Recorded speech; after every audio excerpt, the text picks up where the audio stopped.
una TA 225-110 y una glucemia capilar de 86, estuporoso y ante estímulos dolorosos retiraba el hemicuerpo derecho sin respuesta del hemicuerpo izquierdo.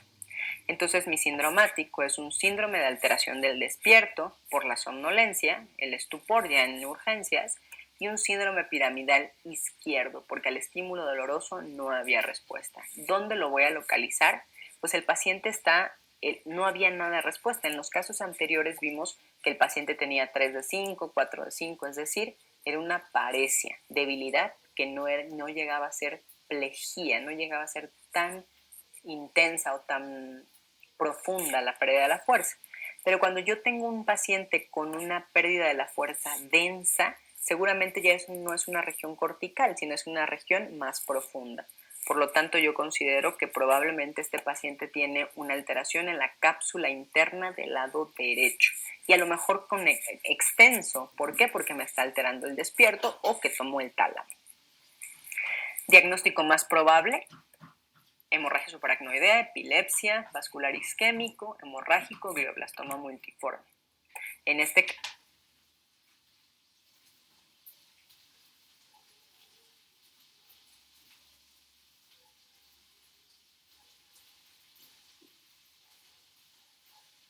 sí parece una enfermedad vascular cerebral hemorrágica. ¿Por qué?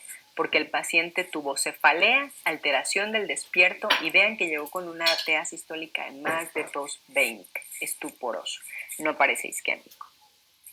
Estos son los datos que ya habíamos comentado que nos pueden diferenciar o orientar entre una etiología isquémica o hemorrágica.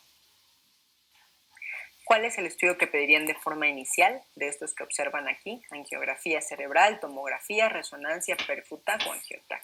La respuesta, perfecto, es tomografía simple. Todo déficit súbito en un paciente requiere tomografía simple para diferenciar entre isquemia y hemorragia.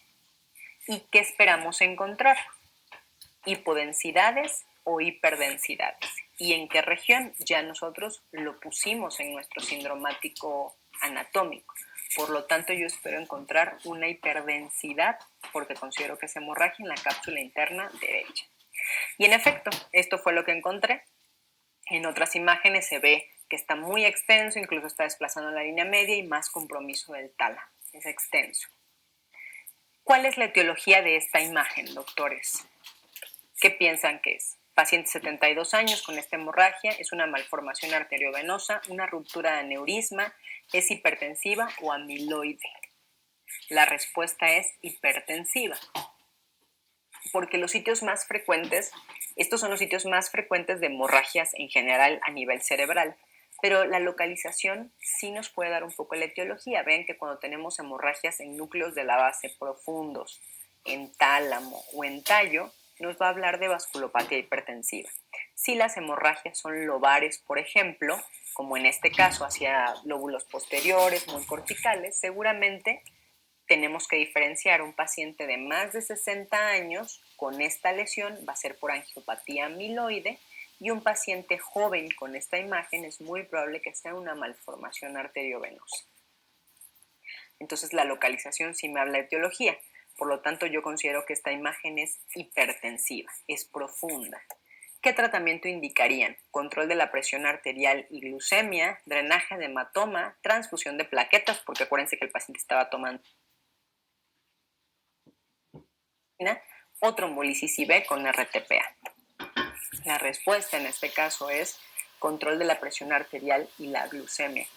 En la hemorragia, si en el infarto es importante, en la hemorragia mucho más, porque posterior al inicio de la hemorragia se van a instaurar mecanismos de expansión del hematoma y edema perihematoma que complican el pronóstico del paciente. Drenaje del hematoma, no, son indicaciones muy precisas. Los hematomas profundos, por muy grandes que estén, no se drenan. Las únicas indicaciones quirúrgicas en hemorragia son aquellas que comprometen el despierto, un paciente que empieza a comprometer el despierto y que no mejora a pesar de nuestras medidas médicas, una hemorragia cerebelar de más de 3 centímetros, o cuando tienen hemorragia intraventricular con hidrocefalia, hay que colocarles una válvula. Son en general los tratamientos quirúrgicos de hemorragia, que es lo que acabamos de comentar. Como en este caso lo que se tendría que hacer es ponerle una válvula al paciente para que no siga haciendo hidrocefalia. Vean. Y entonces tenemos algunas preguntas que son importantes que ustedes se respondan. ¿Cuáles son las metas de presión arterial en las primeras 24 horas? En un paciente con hemorragia, recuerden que es menos de 180 de sistólica, lo más cercano a 140. ¿Cuáles son los fármacos para el control de la presión arterial en agudo? Los indicados son la betalol, nicardipino, esmolol, enalaprilato, son los más indicados.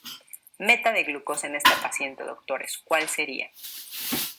Normoglucemia, es la indicación entre 140 y 180 como paciente crítico.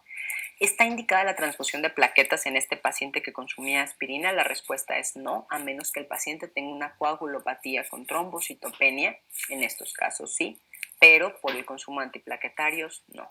¿Factores de la coagulación están indicados?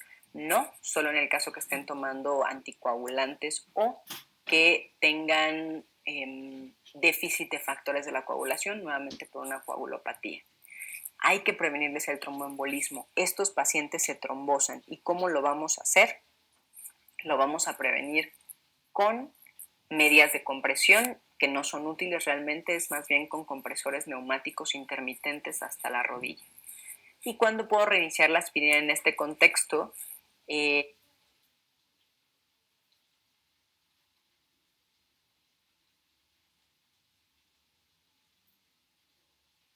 Es una indicación un poco controvertida, pero en las siguientes 24-48 horas de hemorragia. Si no tienen expansión de la hemorragia, si el paciente está estable y hay una indicación clara de los antiagregantes plaquetarios, lo podrían hacer. Y vean, por ejemplo, este mismo paciente que comentamos, 72 años, misma clínica, pero que cuando llegó a urgencias tenía 180-100, o sea, no estaba tan hipertenso. Y que esta es la imagen. Esto sería lo clásico de una angiopatía amiloide. Paciente de más de 60 años, que a lo mejor no llega tan hipertenso y que tiene una imagen lobar. Pero si este fuera un paciente de 30 años sin todos estos factores de riesgo que hablamos con esta imagen, lo que tenemos que buscar es una malformación arteriovenosa con estudios contrastados, ¿no? Aquí vemos una malformación arteriovenosa por estudios contrastados y angiografía. Si tienen dudas, anótenlas y nos las envían posteriormente. Ahora, 42 años, tabaquismo actual intenso e hipertensión arterial sistémica en tratamiento. Después de un esfuerzo físico desarrolló cefalea intensa, la peor de su vida. En la valoración